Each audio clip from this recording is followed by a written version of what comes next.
रत्नागिरी जिल्ह्यातील लांजा तालुक्यातील केळंबे येथे एक बिबट्या जखमी अवस्थेत आढळून आला। ही घटना रविवारी 2 वाजण्याच्या सुमारास उघडकीस आली।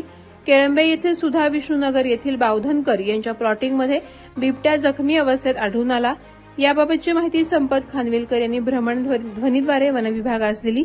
त्यानुसार वनविभागाचे पथक तात्काळ घटनास्थळी दाखल झाले।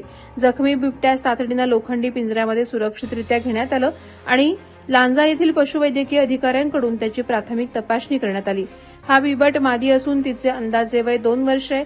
तपासणी दरम्यान तिच्या मागील दोन्ही पायांमध्ये कमकुवतपणा असल्याचं निदान झालं।